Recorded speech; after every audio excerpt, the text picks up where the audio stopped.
अस्सलाम वालेकुम स्टूडेंट, कैसे हैं? उम्मीद करता हूँ आप ठीक होंगे। अब हम कार्डियोलॉजी की तकरीबन एंड टेल तक पहुँच गए हैं। ये लास्ट हमारा टॉपिक है और इससे पहले जो है रिदमियाज अभी बाकी है। तो आज जो हम डिस्कस करेंगे, एक हार्ट होता है, हार्ट के अराउंड एक मेम्ब्रेन होती है जिसको पेरिकार्डियम बोलते हैं। और पेरिकार्डियम इसलिए होती है कि हार्ट और पेरिकार्डियम के दरमियान फ्लूइड होता है, उसको बोलते हैं यानी कि पेरिकार्डियल एफिशन। अब नॉर्मली जो है फ्लूइड वो 50 ml होता है ताकि हार्ट कंट्रैक्ट एंड रिलैक्स हो सके प्रॉपर। और उसके अराउंड जो मेम्ब्रेन है वो उसको जो है ज़्यादा जब एक्सपेंड करता है उससे ज़्यादा प्रिवेंट करेगी हार्ट को। और इस तरह ये इन्फेक्शन को भी, अगर डायरेक्टली इन्फेक्शन भी हार्ट में इंटर नहीं हो सकते, पेरिकार्डियम एक मेम्ब्रेन सेफ्टी मेम्ब्रेन है। लेकिन होता ये है कि कभी कभी इस मेम्ब्रेन में इन्फेक्शन हो जाता है तो ये इन्फ्लेम्ड हो जाती है। इसको बोलते हैं एक्यूट पेरिकार्डाइटिस। जिस तरह मायोकार्डाइटिस पढ़ा था, आज भी हम पढ़ेंगे इसको एक्यूट पेरिकार्डाइटिस। ये एग्जामिनेशन पॉइंट ऑफ व्यू के लिहाज से बहुत ज़्यादा इम्पोर्टेंट है। ये कई दफ़ा आई भी हुई है, इसके ऊपर UHS का क्वेश्चन भी आया हुआ है कि एक्यूट इन्फ्लेमेशन होती है ऑफ पेरिकार्डियम। ओके, तो उससे क्या होगी? इन्फ्लेमेशन से फिर होती क्यों है? इसके अंदर कभी कभी फ्लूइड जो है वो फेब्रिनस आ सकता है, जिसके बाद में जो है वो जो है लेब्यूल, छोटे छोटे लेक्यूल्स बन सकते हैं। इसी तरह या फिर ये सीरस हो सकता है। सीरस जो फ्लूइड होता है वो बहुत ज़्यादा अमाउंट में पैदा हो जाता है। बाकी उसके अलावा या फिर ये परुलेंट होता है अगर इन्फेक्शन है तो, या फिर ये इसके अराउंड हेमरेजिक भी आ सकता है।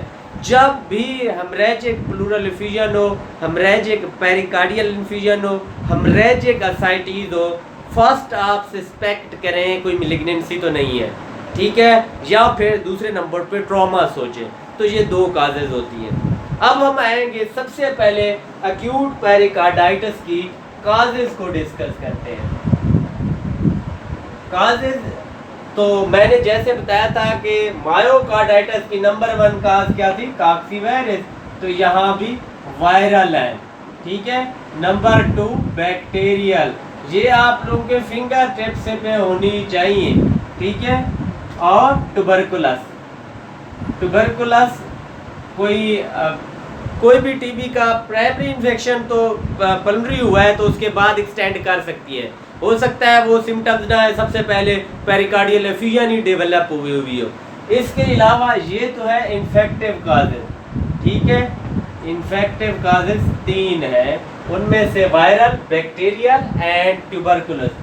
फिर होती है इन्फ्लेमेटरी काजेज। इन्फ्लेमेटरी काजेज वो आपके ये जो ऑटो इम्यून डिसऑर्डर है जैसे कि RA है, SLE है और इस तरह जो है रोमैटिक फीवर है।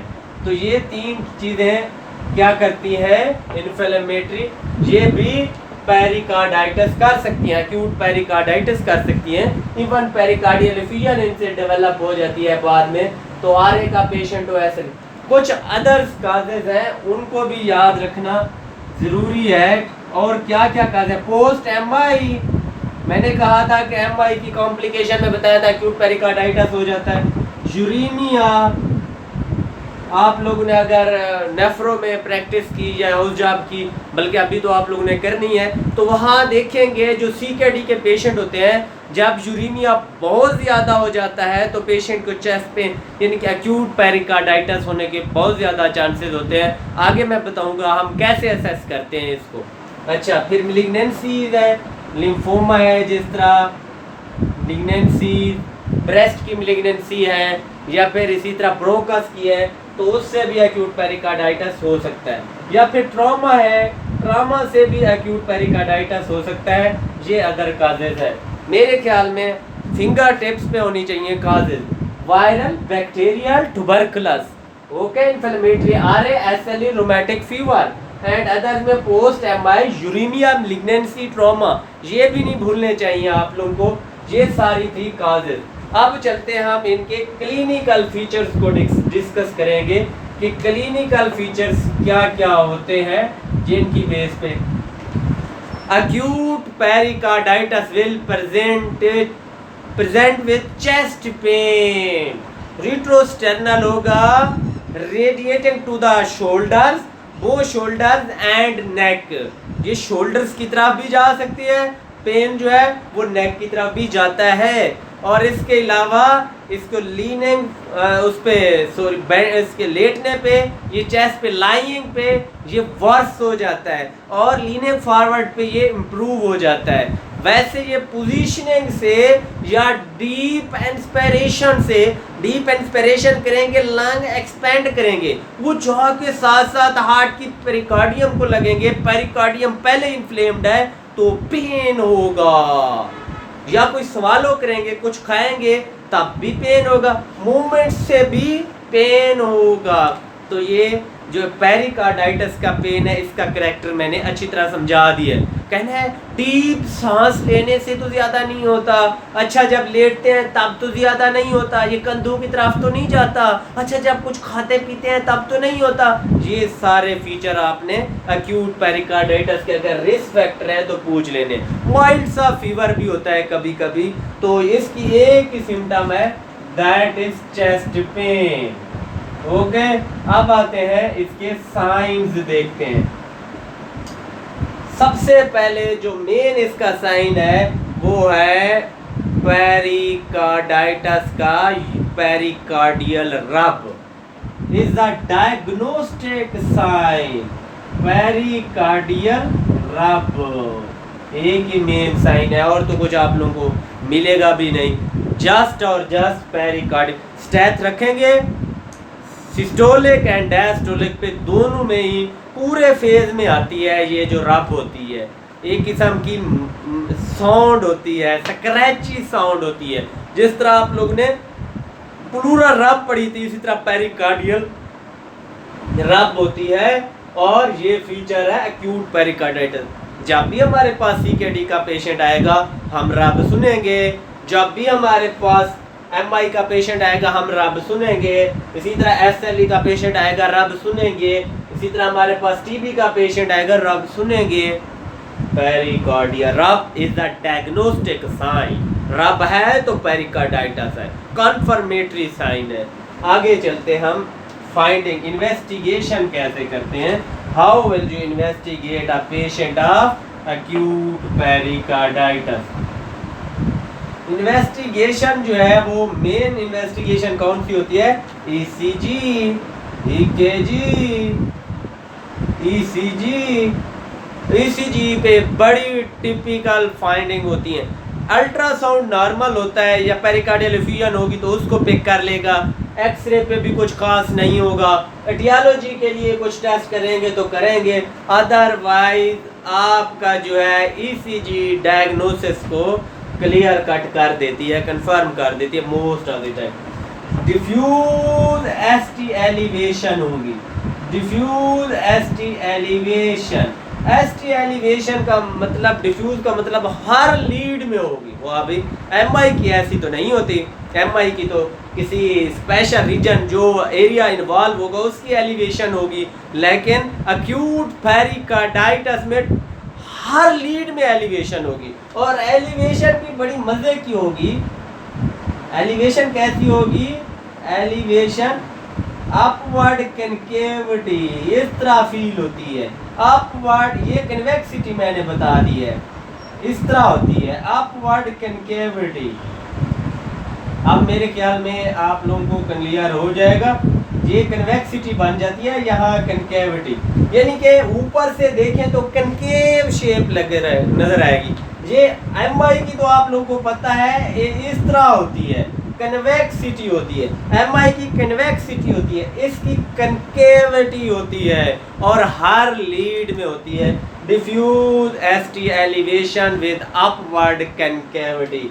और पीआर इंटरवल की क्या होती है, ये पी वेव है और पीआर डिप्रेस हो जाता है, पी आर डिप्रेशन, ये पी यहाँ से स्टार्ट हो रही है और आर जहाँ से शुरू हो रही है, तो ये है पी आर, ये पी आर ये लाइन थी और ये पी आर डिप्रेशन हो जाती है। ये भी अच्छा फीचर होता है। कभी कभी इसकी टी भी इन्वर्ट हो जाती है, टी भी इन्वर्ट हो जाएगी, inversion of T, T inverted होती है। ये है ECG की finding. ST elevation with upward concavity in all leads, PR depression and T wave inversion, that's all। acute pericarditis की अगर ECG नहीं आती तो बस फिर आज मैंने फाइंडिंग बता दी है, ECG वाले दिन फिर आप लोग टेंशन ना लेना, आप लोगों को पहले ही आती होगी। अच्छा, अब हम चलते हैं इसकी मैनेजमेंट की तरफ। How will you manage a patient of acute pericarditis, कि एक्यूट पेरिकार्डाइटिस की मैनेजमेंट क्या होती है। अच्छा, पेन बहुत ज़्यादा प्रॉब्लमेटिक है, ये सेल्फ लिमिटिंग भी होती है, कुछ दिन बाद वायरल है तो खुद ही ठीक हो जाएगी। और लेकिन पेन के लिए क्या देते हैं, disprin, aspirin, disprin 600 milligram 6 time daily. Oh my god, इतनी देते हैं। अगर इससे भी पेन नहीं ठीक हो रहा तो स्ट्रॉन्ग एनसेड दें, इनसेड, इनसेड कौन सा देना है, स्ट्रॉन्ग वाला, एंडोमेथासिन, एंडोमेथासिन इसकी 3 टाइम देनी है आपने। ओके, एंडोमेथासिन ये स्ट्रॉन्ग क्या है, इनसेड है, ये पेशेंट को देना है। और इसकी डोज भी आप लोगों को याद होनी चाहिए, 50 मिलीग्राम TDS में देना है, 50 मिलीग्राम TDS। अच्छा जी, डिस्प्रिन 600 मिलीग्राम देनी है आप लोगों ने 6 टाइम, बहुत ज़्यादा डोज हो जाएगी। मोस्ट ऑफ द पेशेंट इस ट्रीटमेंट से ठीक हो जाएंगे और काज को भी ट्रीट करना है। कॉम्प्लिकेशन हो रही हैं, फ्यूजन है तो वो मैं आगे पढ़ाता हूँ। अब ये हो गया एक्यूट पेरिकार्डाइटिस के बारे में सब कुछ। अब चलते हैं हम पेरिकार्डियल एफ्यूजन। अब जब एक्यूट पेरिकार्डाइटिस होता है, इन्फेक्शन होगा, तो वो हार्ट के अराउंड जो पानी 50 ml कहा था नॉर्मल, वो बढ़ जाता है, तो उसको कहते हैं पेरिकार्डियल एफ्यूजन। पेरिकार्डियल एफ्यूजन, अब एफ्यूजन की काजेज भी वही होती हैं सारी जो पहले डिस्कस की हुई है।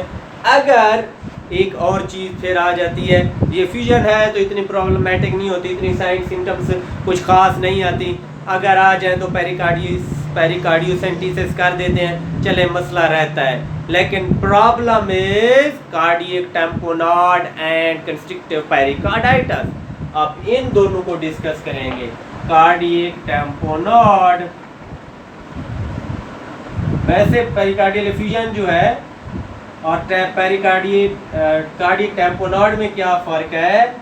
Cardiac tamponade is a acute heart failure due to ये जो ऑब्स्ट्रक्शन ऑफ इन कंट्रैक्शन सही नहीं कर सकता, एक्सपेंड नहीं कर सकता, inability to expand the heart पूरा एक्सपेंड, इधर उधर सारा पानी आ जाएगा और हार्ट पूरा एक्सपेंड ही नहीं कर सकेगा। उससे अगर हार्ट फेलियर हो जाता है तो उसको बोलते हैं cardiac tamponade. That is medical emergency, it's emergency, yes. और इसी से मिलती जुलती एक और चीज़ होती है क्रोनिक कंस्ट्रिक्टिव पेरिकार्डाइटिस। कंस्ट्रिक्टिव जैसे मायोकार्डाइटिस थी, कंस्ट्रिक्टिव पेरिकार्डाइटिस। पेरिकार्डाइटिस ये ऐसे होता है कि जब पेरिकार्डियम है वो प्रोग्रेसिवली उसकी फाइब्रोसिस हो जाती है, उसकी थिकनिंग टाइटनिंग हो जाती है। जब वो हार्ट के अराउंड थिकनिंग होगी आखिर पे कैल्सीफाइड हो जाती है। तो क्या होती है ये कैल्सीफिकेशन ऑन एक्सरे, ये इसका टिपिकल फीचर होता है और हार्ट समाल हो जाएगा। देखिए हम देखिए इसके कंस्ट्रिक्शन पेरिकार्डाइटिस है, कंस्ट्रिक्टिव, और हार्ट समाल होता जाएगा और इतना हो जाएगा कि एक्सपेंड नहीं हो सकेगा, तो डायस्टोलिक हार्ट फेलियर हो जाएगा एट द एंड। बिल्कुल कार्डियक टैम्पोनेट में भी वैसा हो रहा है कि यहाँ भी इधर उधर फ्लूइड आ गया है और हार्ट फेल हो रहा है। इसलिए कंस्ट्रिक्टिव पेरिकार्डाइटिस और टैम्पोनार्ड को कंफ्यूज नहीं करना। हालांकि सिम्टम एक जैसे हैं, फीचर्स एक जैसे हैं, ट्रीटमेंट थोड़ा सा डिफरेंट है, वो मैं बताता हूँ। अब आते हैं टैम्पोनार्ड के साइंस क्या होते हैं। आपको क्लिनिकल फीचर्स क्या मिलेंगे। डिस्निया होगा पेशेंट को, मतलब सांस फूल रही होगी, ठीक है, और पेशेंट कोलैप्स हो जाएगा, गिर जाएगा, और टैकीकार्डिया होगा, हार्ट बीट तेज होगी पेशेंट की, और बैक ट्राइएड होगा, बैक ट्राइएड। आज मैं एक चीज़ बढ़ा रहा हूँ, बैक ट्राइएड। अगर किसी ने मेरे पल्मों के लेक्चर अच्छे सुने हैं, जब मैंने न्यूमोथोरैक्स पढ़ाया था, मेरे ख्याल में उधर भी मैंने बैक ट्राइएड पढ़ाया था। आज फिर मैं बैक ट्राइएड पढ़ा रहा हूँ। Back triad is a hypotension, यानी कि जब हार्ट पूरा रिलैक्स हो के कंट्रैक्ट नहीं हो सकेगा तो हाइपोटेंशन नहीं होगी, हो जाएगी, हार्ट फेलियर है। और दूसरा, अब मुझे बताओ, सही हार्ट कंस्ट्रिक्ट नहीं कर रहा और रिलैक्स नहीं कर रहा तो हार्ट साउंड प्रोड्यूस होगी, मफल्ड होंगी, मफल्ड हार्ट साउंड, बड़ी स्लो मफल्ड हार्ट साउंड। और तीसरे नंबर पे अब ये देखें, हार्ट पूरी तरह रिलैक्स ही रहता है, ज़्यादा कंस्ट्रिक्ट नहीं होता। तो कंस्ट्रिक्ट होता तो आगे ब्लड भेजता ना, रिलैक्स ही रहता है तो इसका मतलब है वो पीछे भेजेगा और जेवीपी रेज हो जाएगी। क्या होगा? Raised JVP. इसमें भी जेवीपी रेज हो जाती है, बट वाई डिसेंट होता है। ये आप जब जेवीपी के अच्छी तरह पढ़ेंगे ना, जेवीपी हम एग्जामिनेशन में, तब मैं डिसेंट के बारे में बताऊंगा। जो वेव्स बनती हैं, A waves, X waves, Y wave, तो वाई डिसेंट होता है। ये आप लोग ने अभी इस टाइम रट्टा लगा लेना है। वाई डिसेंट इसमें नहीं होता, इसमें भी हाइपोटेंशन होता है। इसमें एक और साइन जो दोनों में होते हैं वो है एक पल्सेस पैराडॉक्सिस। पल्सेस पैराडॉक्सिस, ये बहुत पूछा जाएगा आपसे। और कसमोल साइन, कसमोल साइन। अब ये पल्सेस पैराडॉक्सिस जो है और कसमोल साइन, ये कसमोल साइन इसका ज्यादा फीचर है, इसमें कम होता है, लेकिन ये दोनों पाए दोनों में ही जाते हैं, ठीक है। एक्सरे पे इसमें कोई कैल्सिफिकेशन नहीं होती, बल्कि ग्लोबुलर हार्ट होगा बहुत बड़ा, ये मैं आगे इन्वेस्टिगेशन में बताता हूँ। इसमें तो कैल्सिफिकेशन वाला हार्ट है। चले, ये थोड़े से डिफरेंस भी बता रहा हूँ, बच्चे कंफ्यूज ना हो जाए। अब मैंने दो साइन बताने हैं, ये बहुत ज्यादा एग्जाम में पूछे जाते हैं और बच्चे फ्लैट हो जाते हैं, किसी को भी नहीं आ रहे होते। What is pulsus paradoxus, what is Kussmaul sign. Pulsus paradoxus ये है कि जब पेशेंट इंस्पिरेशन करता है उस वक्त बीपी फॉल होता है 5 mmHg। अब जब पेरिकार्डियल एफिजन होगी तो ये फॉल ज़्यादा होता है, तो 10 mmHg का होता है। इसको बोलते हैं पल्सिस पैराडॉक्सिस, यानी कि बीपी फॉल ड्यूरिंग इंस्पिरेशन। लेकिन मोर देन जो पहले फॉल होता है नॉर्मल, उससे भी ज़्यादा फॉल हो जाता है, तो इसको कहते हैं हाइपोटेंशन है। पहले भी सही वो कंस्ट्रिक्ट और रिलैक्स भी नहीं कर रहा। कसमोल साइन क्या होता है? जब इंस्पायर करते हैं हम तो हमारे हार्ट की ये जो कंस्ट्रिक्शन होती है, इंट्रा जो थोरेसिक प्रेशर है बढ़ता है, तो ये क्या होती है, जेवीपी उसकी जेवीपी फॉल हो जाती है। तो जब पेरिकार्डियल एफ्यूजन है, पहले ही हार्ट एक्सपेंड हुआ है, तो जब बंदा इंस्पायर करेगा तो instead of falling JVP will raise.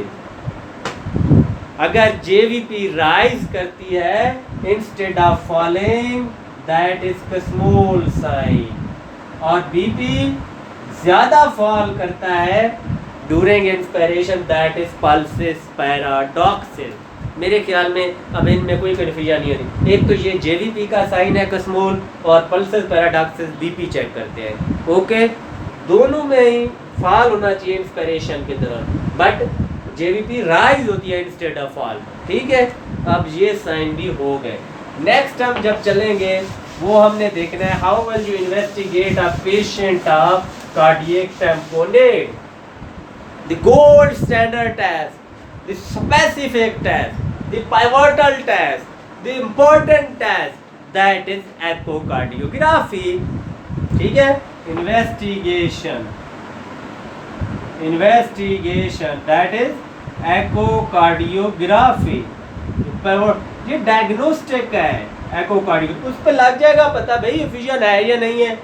ठीक है, और इसके अलावा पेशेंट की ईसीजी करते हैं। ईसीजी पे क्या होगा, बड़ा देखो कंट्रैक्ट रिलैक्स सही करता होता हार्ट तो कम्प्लेक्सेस भी बड़े बनते हैं। तो लो वोल्टेज ईसीजी होती है, कम्प्लेक्सेस बड़े छोटे छोटे होते हैं। लो वोल्टेज ईसीजी, मैं साथ साथ ईसीजी पढ़ा भी रहा हूँ। अब भी अगर बाद में क्लास होगी उसमें आपका बेनिफिट है कि आप लोगों को उस वक्त पे आसानी से हो जाएगी और बच्चों को सही नहीं होगी। तो लो वोल्टेज ईसीजी भाई हार्ट कंट्रैक्ट रिलैक्स सही नहीं कर रहा तो वो पूरा कम्प्लेक्स पूरा बनेगा, छोटे छोटे कम्प्लेक्स होंगे ईसीजी के। लो वोल्टेज और इलेक्ट्रिकल अल्टरनेंस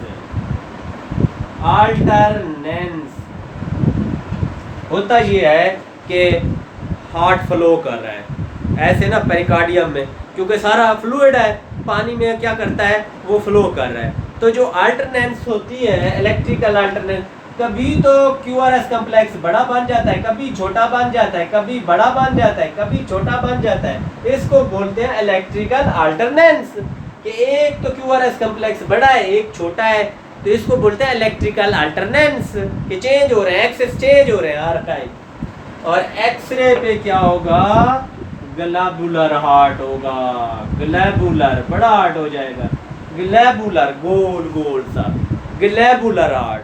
ठीक है, लेकिन कंस्ट्रिक्टिव पेरिकार्डाइटिस में कैल्सिफिकेशन होगी और इसमें कार्डियक टेम्पोनेट के एक्सरे में क्या होता है, globular heart, globular heart, globular heart and x ray, boot shape heart top. पता है आप लोगों को? अच्छा जी, ECG finding low voltage electrical alternans. What is electrical alternans? ECG का वोल्टेज बड़ा एक छोटा, एक कॉम्प्लेक्स बड़ा एक छोटा, दैट इज इलेक्ट्रिकल अल्टरनेंस और that is typical sign of cardiac tamponade.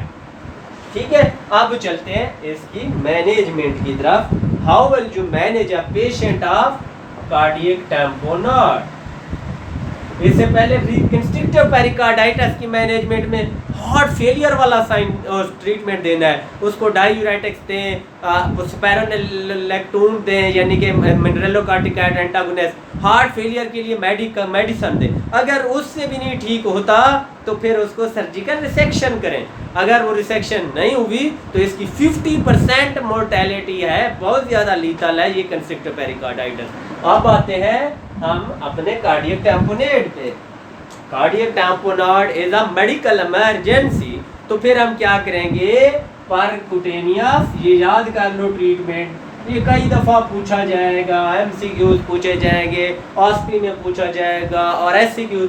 Percutaneous पेरिकार्डियोसेंटिसेस डालें वायर, ऐसे डालते हैं शोल्डर की तरफ, ऐसे डालें। एकोकार्डियोग्राफी गाइडेड हो, ऐसे ना हो ब्लाइंडली डाल दो। वो भाई कोरोनरी में डाल दिया तो सारा हेमरेज ही हेमरेज हो जाना है, बंदे ने मर जाना है। अगर अंदर से कार्डियक रप्चर था फिर भी और वर्स हो जाना है पेशेंट क्योंकि आप इधर से निकाली जा रहे हैं उधर से और बनता जा रहा है। अगर कार्डियक रप्चर है तो ये चीज़ें रूल आउट करनी पड़ती है, अदरवाइज और पेशेंट आपका वर्स हो जाता है। और इसके ड्रामेटिक रिजल्ट होते हैं, जिस तरह के कंस्ट्रक्टिव पेरिकार्डाइटिस में सर्जिकल रिसेक्शन के ड्रामेटिक रिजल्ट हैं, इसी तरह परक्यूटेनियस पेरिकार्डियोसेंटिसिस करेंगे टेम्पोनेट वाला पेशेंट उठ के बैठ जाएगा, बिल्कुल फिट हो जाएगा। उसकी ये जेवीपी जो राइज कर रही थी, पल्सेस पैराडॉक्सिस वाली ये जो जेवीपी इधर आप लोगों को नजर आ रही थी खत्म हो जाएगी, बैकट्राइड खत्म हो जाएगा, बैकट्राइड, hypotension, JVP and muffled heart sound सब ठीक हो जाएगा अगर परक्यूटेनियस पेरिकार्डियोसेंटिसिस करेंगे। Ultrasound sorry echo guided, ultrasound guided नहीं, एको गाइडेड करनी है, ब्लाइंडली नहीं करना। इसकी कॉम्प्लिकेशन होती है पेरिकार्डियोसेंटिसिस की, वो मैंने बता दी है, अदरवाइज इट्स वेरी सेफ और पेशेंट ठीक हो जाते हैं। फिर उसका एग्जामिन करें कैसा फ्लूइड है, उसको फिर उसी तरह उसकी काज को ट्रीट करें, वरना रिकरेंट बन जाएगी, दोबारा बन जाएगी। काज को लाजमी ट्रीट करना है। आज हमने कार्डियक तकरीबन सारा चैप्टर एंड तक ख़त्म कर दिया है। अब हम पीछे अरिथमियाज की तरफ जाएंगे जो कि हमारे मेन टॉपिक्स हैं, एफib और heart blocks and SVT, VT and VFib. अल्लाह हाफिज।